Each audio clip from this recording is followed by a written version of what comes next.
guests, our viewers at home, and finally, my dear brothers. So before I begin my story, let me just give you a couple things you need to know about me. So I was born into a Catholic family, so we went to Mass every Sunday, prayed before meals, before bed, all that good stuff. And also, contrary to popular belief, I was not homeschooled. I went to a Catholic school all my life, and even here at St. Thomas, I'm still going to a Catholic school. So my story begins when I'm like 8 or 9, and so I first started thinking about becoming a priest when my pastor would say about once a month at Mass, be sure to pray for an increase to vocations to the priesthood and religious life. Basically, we need more priests, so pray for them. And I remember thinking, in my 8-year-old mind, I could do that. I could become a priest. That doesn't seem too bad, work like 1 day a week and have the rest of the time off. Right? That's what you guys do, clearly. No. But to my 8-year-old mind, that was a great incentive. And so, God calls us all in his own ways. So I started thinking about that, and I thought about that for, a year, maybe 2 years, before it kind of got pushed to the back burner of my mind. I'm not sure exactly when that happened, but certainly by the time middle school rolled around, I was no longer thinking about priesthood. All right, so come to high school. So at my high school, we had twice a year an all-school adoration and then an opportunity to go to confession.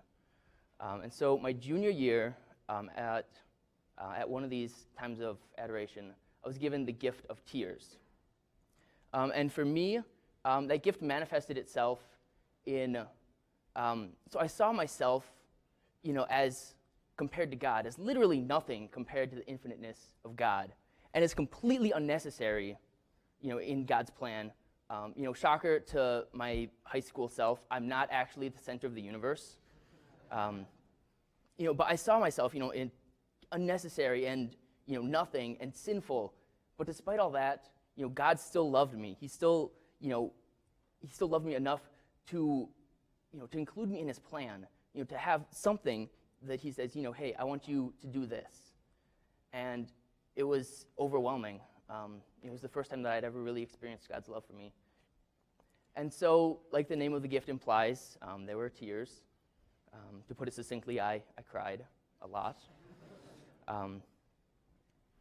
So fast forward just a little bit. At the end of that adoration, during benediction, when Father was lifting up the monstrance, I saw myself behind it in front of the crowd of students.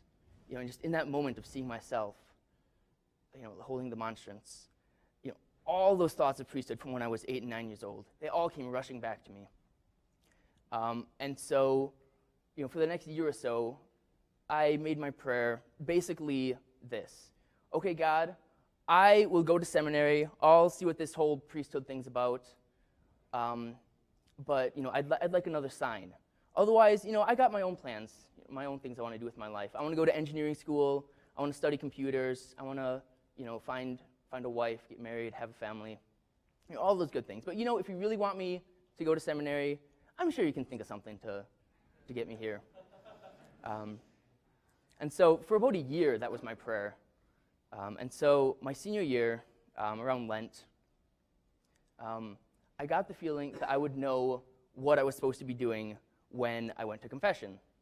All right, so the next time I went was at this all-school adoration and confession. And so I went to a priest whom I knew a little bit, and he kind of knew who I was, but he had no idea that I was thinking about entering the seminary. And so at the end of confession, but before I left the confessional, the last thing he said to me was, so have you ever thought about becoming a priest? And it was like God had taken you in a divine 2x4 and just wound up and just skadoosh right off across the side of the head. And, so I go back to adoration, and I sit down, and I'm, I don't know what to do with this. Honestly, I wasn't expecting anything to happen. I just wanted to go to confession and get on with my life, all that. But something did happen. And so now, what do I do with this new information? Do I go to seminary? Do I not go to seminary? Do I ignore it? Do I ask for another sign? Is that too much? I don't know. And so I'm in the midst of all this. One of my friends comes and sits down next to me, and she leans over to me and says, "You know, Paul, I've been thinking about this a little bit. Have you ever thought about becoming a priest?" So wind up for round 2, and there it goes. And, yep, way over there. And so now, at that point, it's just like, all right, God, you win. I'll go to seminary. I'll see what this whole priesthood thing's about. I'll see if it's for me. I don't know at this point. I don't know. Obviously, I'm here. I came to seminary. And in the past 2.5 years, I've been blessed. And I've been I have been given so many graces, beyond that than I could have imagined, in my high school days. But that's not this talk. That's a different talk. So that's how I got here. Praise be Jesus Christ. Now and forever.